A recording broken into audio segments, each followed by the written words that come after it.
حضرت ایک مرتبہ بیان فرما رہے تھے اور بہت بڑا مجمع تھا. اس بڑے مجمع کے سامنے حضرت حکیم الامت تھانوی نور اللہ مرقدہ نے بیان کرتے کرتے ہی ارشاد فرمایا کہ میں اب آپ حضرات کو ایک بات کہنے جا رہا ہوں. ایک بات میں آپ کو کہنے جا رہا ہوں، دین کی بات، علم کی بات، روحانیت کی بات. میں آپ کو ایک بات کہنے جا رہا ہوں اور میں تحدیث بن نعمت کے طور پہ عرض کر رہا ہوں کہ یہ بات آپ نے نہ پہلے کبھی سنی ہوگی نہ آج کے بعد آپ کبھی سنیں گے. یہ بات آپ کو مجھ ہی سے ملے گی.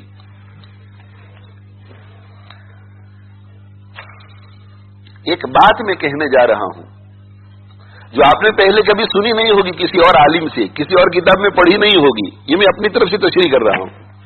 اور نہ مستقبل میں کسی سے سنو گے. یہ خاص من جانب اللہ مجھے ایک علم دیا گیا ہے اللہ کی طرف سے. او فہم اوتیہ رجل مسلم، اللہ کی طرف سے باقاعدہ الہام ہوتا ہے علماء کے قلوب پر احادیث شریفہ اور قرآن مجید کی روشنی میں اچھے اچھے نقطے اللہ تعالیٰ دلوں پر ڈالتے ہیں جن کے نتیجے میں لوگوں کو نئی نئی راہیں ملتی ہیں. یہ اللہ کا عجیب نظام ہے. ایک مرتبہ حضرت حکیم الامت تھانوی رحمت اللہ علیہ تشریف فرما تھے اور گرمی کا موسم تھا تو ایک شخص جو ہے وہ آپ کو پنکھا کر رہا تھا.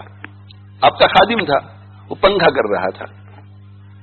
یہ ہاتھ کے جو فین ہوتے ہیں، پہلے زمانے میں یہ الیکٹرک فین نہیں ہوتے تھے تو ہاتھ کے جو فین ہوتے ہیں ایسے ہینڈ سے کرتے ہیں، ہاتھ سے، تو پنکھا کر رہا تھا ایسے. اور یہ جب پنکھا کرنے کا کام ہے نا، اس میں بھی مہارت چاہیے. ہر چیز میں مہارت چاہیے. چائے پکانے میں مہارت چاہیے، ہر چیز میں، لکھنے میں مہارت چاہیے، ہر کام میں مہارت چاہیے. تو پنکھا کر رہا تھا. اب پنکھے میں مہارت چاہیے کہ کتنی تیزی سے ہاتھ کو ہلانا ہے، کتنے قریب پنکھے کو لے جا کر کے ہاتھ ہلانا ہے. بہت تیزی کے ساتھ ہاتھ ہلائیں گے تو ان کو تکلیف ہوگی. جیسے ہمارا یہ فین چلتا ہے تو کبھی ہم نمبر 1 پر رکھتے ہیں، کبھی نمبر 2 پر رکھتے ہیں، تکلیف ہوتی ہے. تو وہ تو خادم تھا اور خادم حضرت کے مزاج سے واقف تھا، اور حضرت کے مزاج سے جب وہ واقف تھا تو اسے پتا تھا کہ پنکھا کیسے کرنا ہے.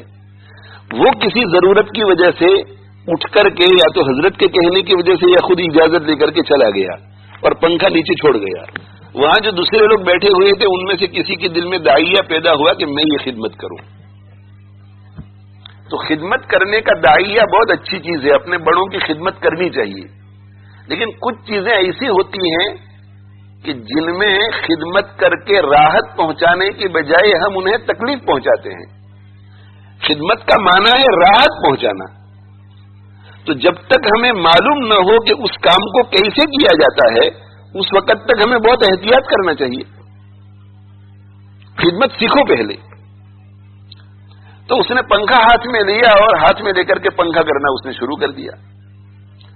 اب پنکھا کرنا شروع کیا تو مہارت تو تھی نہیں، حضرت کے مزاج سے واقف نہیں تھا، تو کبھی بہت تیز کر رہا تھا، کبھی بہت قریب آ جاتا تھا. اب جب بہت قریب آ جاتا ہے تو آدمی کو ڈر لگتا ہے اور ہو سکتا ہے کہ ایک آدھ مرتبہ حضرت کے جسم کو چھو بھی گیا ہو پنکھا. تو حضرت نے اسے روک دیا اور روکنے کے بعد حضرت نے فرمایا، جو کچھ سرزنش کرنی تھی، جو کچھ اصلاح کرنی تھی وہ کرنے کے بعد حضرت نے فرمایا کہ بھائی انہوں نے مجھے ابھی پنکھا کیا اور پنکھا کرنے میں غلطی کی، تو اس غلطی کی وجہ سے اللہ تعالی شانہ نے مجھے ایک بہت ہی قیمتی علم عطا فرمایا. یہ میں بتلانا چاہ رہا ہوں آپ کو کہ اللہ تعالیٰ اپنے برگزیدہ بندوں کو کس کس طرح سے علم عطا فرماتے ہیں. قرآن تو اپنی جگہ پر اٹل ہے، احادیث شریفہ اپنی جگہ پر اٹل. اب کوئی نئی آیت آنے والی نہیں ہے، نئی حدیث آنے والی نہیں ہے، لیکن اسی سمندر میں گوتے لگا لگا کر اللہ تعالی شانہ کے بندے موتیاں نکالتے چلے جاتے ہیں. ایک خاص فہم، ایک خاص سمجھ اللہ دیتے ہیں کہ پوری دنیا قرآن کی ایک آیت کو دیکھتی ہے اور کچھ سمجھ میں نہیں آتا، مگر اس شخص کو اس میں سے ایک نقطہ سمجھ میں آ جاتا ہے اور احادیث کی شروحات اور تفاسیر اس قسم کی چیزوں سے بھری پڑی ہے کہ فلاں صاحب نے ایسی بات لکھی جو کسی شارح نے نہیں لکھی. تو اللہ نے حضرت کو علم کہا کہ اللہ نے ایک بہت بڑا علم مجھے عطا فرمایا ان کی غلطی کے نتیجے میں. تو سب متوجہ ہو گئے کہ یہ کیا علم حضرت کو نصیب ہوا. تو حضرت نے فرمایا کہ یہ جس وقت مجھے پنکھا کر رہے تھے اس وقت مجھے بہت تکلیف ہو رہی تھی. میرا ذہن منتشر تھا کہ یہ کہیں مجھے تکلیف نہ پہنچا دے, کہیں بہت قریب نہ آ جائے. تو میں اپنا کام نہیں کر پا رہا تھا, تشویش مجھے ہو رہی تھی اور مجھے پریشانی ہو رہی تھی. لیکن ان کی دلداری کے لیے تھوڑی دیر کے لیے میں نے صبر کر لیا. جب زیادہ انہوں نے غلطیاں شروع کی تو پھر میں نے روک دیا. تو عین اس وقت جس وقت یہ بڑی خوشی کے ساتھ یہ سمجھ رہے تھے کہ میں حضرت کی خدمت کر رہا ہوں اور حضرت مجھ سے بہت خوش ہوں گے, عین اس وقت میں اندر سے کبیدہ خاطر تھا اور ان کی اس خدمت کا ایک ذرہ بھی میرے یہاں مقبول نہیں تھا. اس سے میرے اوپر علم کا یہ دروازہ کھلا کہ ہم بھی اللہ کی اطاعت کرتے ہیں اور ہر ہر قدم پر ایسا سمجھتے ہیں کہ اللہ کے لیے میں نے بہت بڑا کام کیا ہے اور اللہ بہت خوش ہو رہا ہوگا.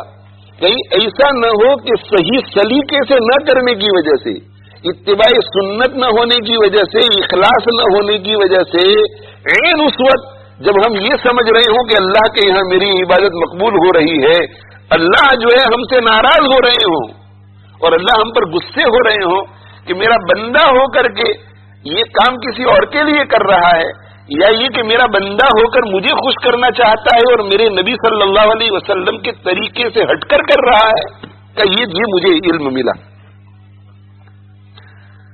تو اللہ تعالیٰ اپنے برگزیدہ بندوں کو علم عطا فرماتے ہیں, علم عطا فرماتے ہیں. تو حضرت نے فرمایا کہ میں اس وقت آپ کو ایک ایسی بات کہنے جا رہا ہوں جو آپ نے پہلے کبھی سنی نہیں ہوگی اور انشاءاللہ آئندہ بھی نہیں سنیں گے, یہ مجھ ہی سے آپ سنیں گے. اب یہ بہت بڑا دعویٰ کیا تو اس کے بعد اس کی وجہ بیان کی کہ میں ایسا کیوں کہہ رہا ہوں آپ لوگوں کو. تو کہا میں یہ بات تحدیث بن نعمت کے طور پہ کہہ رہا ہوں, اور اللہ جل جلالہ عام نوالہ نے تحدیث بن نعمت کا حکم فرمایا ہے.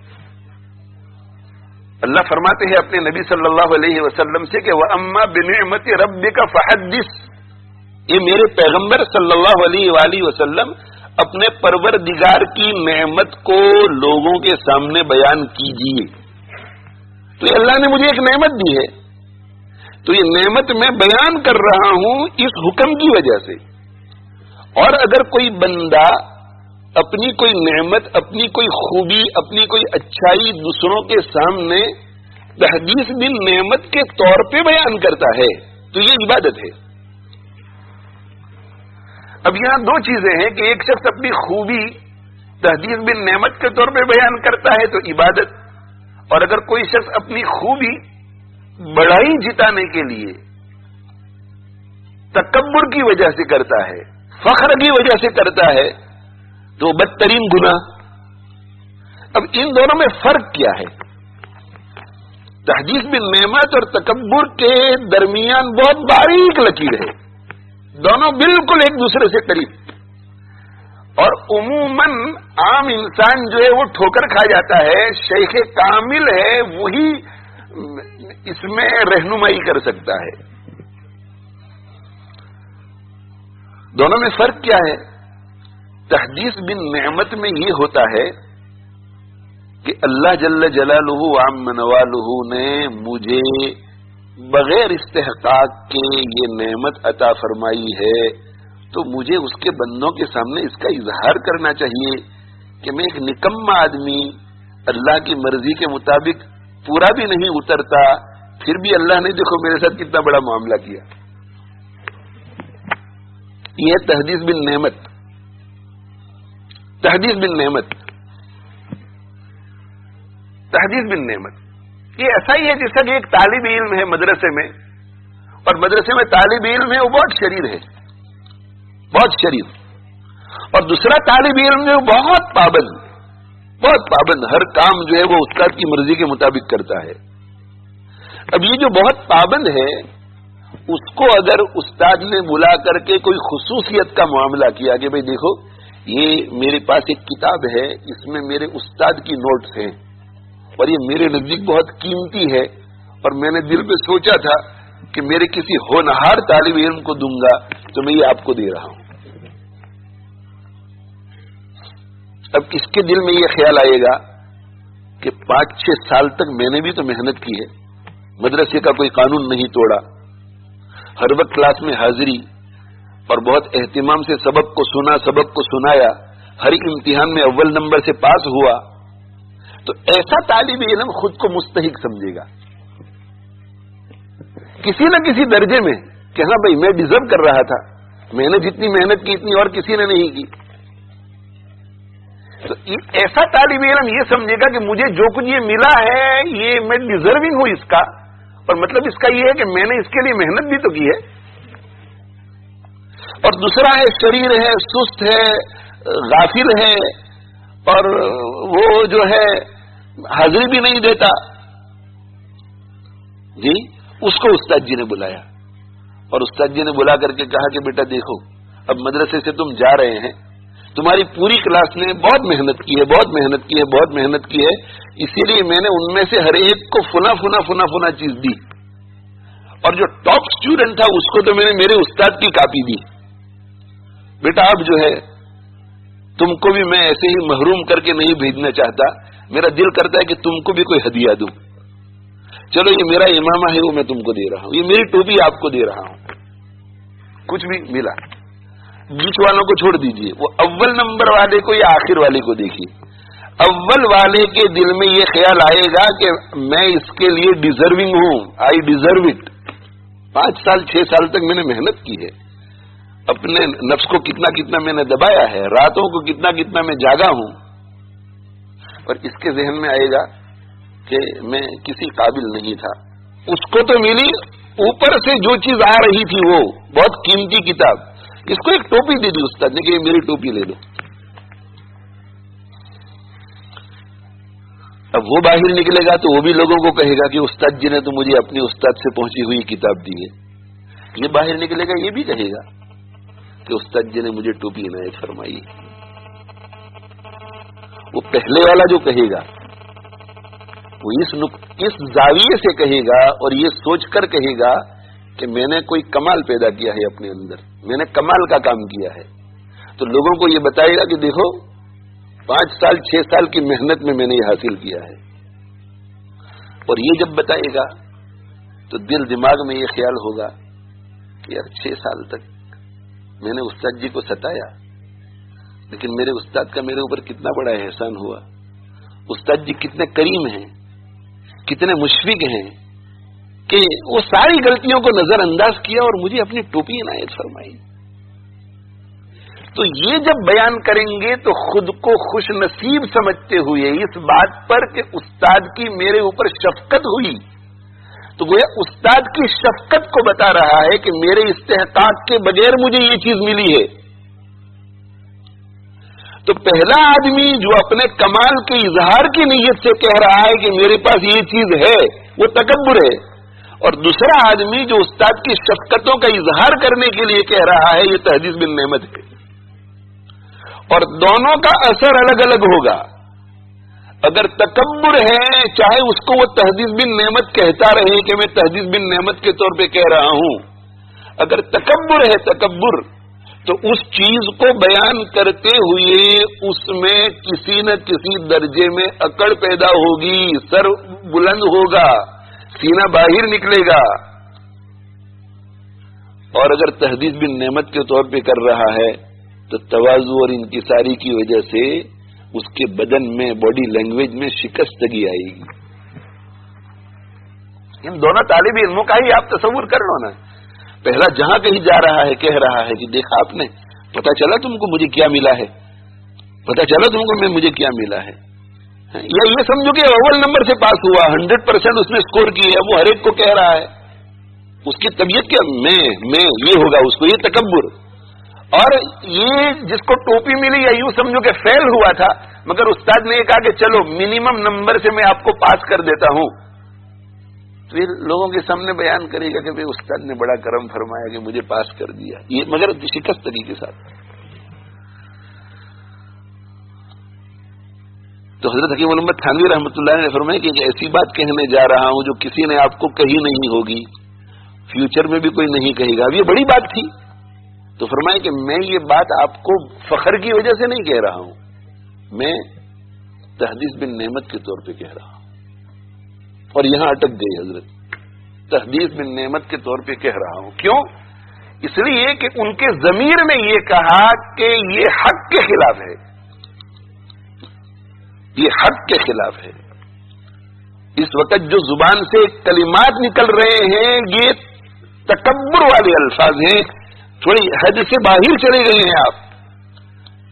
آپ لیبل لگا رہے ہیں تحدیث بن نعمت کا، مگر یہ تحدیث بن نعمت نہیں ہے، یہ ضمیر نے اندر سے کہا. اب کسی اور نے تو حضرت کو نہیں پکڑا تھا نا کہ حضرت کیا تحدیث بن نعمت ہے یا تکبر ہے، مگر یہ حضرات جو ہے اپنے نفس پر گرفت کتنی رکھتے تھے اور کتنی نگرانی کرتے تھے ہر عمل پر، کہ بیان کے دوران نفس کی یہ چال حضرت نے پکڑ لی اور رک گئے. یہ ہے کہ حق سامنے آ جائے تو قبول کرے. اور حکیم الامت اور درجنوں آدمی وہاں بیٹھے ہوئے ہیں، اس میں بڑے بڑے علماء بھی ہے. بس اتنا کہنا تھا کہ تحدیث بن نعمت کے طور پہ عرض کر رہا ہوں، اور ابھی وہ بات بھی بیان نہیں کی اور رک گئے. اور رک کر کے استغفر اللہ استغفر اللہ استغفر اللہ استغفار پڑھنا شروع کیا حضرت. اور استغفار پڑھنا شروع کیا اور پھر اس کے بعد حق کو قبول کیا توبہ کی پہلے.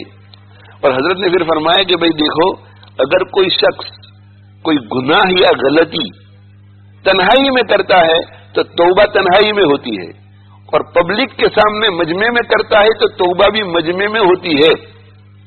میں نے ابھی تمہارے سامنے تحدیث بن نعمت کہا، مگر وہ تحدیث بن نعمت نہیں تھی، اس کے پردے میں کبر چھپا ہوا تھا. اس لیے میں آپ کو اطلاع کر رہا ہوں کہ حق بات یہ ہے کہ تحدیث بن نعمت کے طور پہ نہیں کہہ رہا تھا، یہ اس میں کبر شامل ہو گیا تھا. اور میں اس حق بات کو اب قبول کر رہا ہوں، اپنی غلطی کو، اور میں استغفار کر رہا ہوں اللہ سے، اور اللہ سے توبہ کر رہا ہوں میں.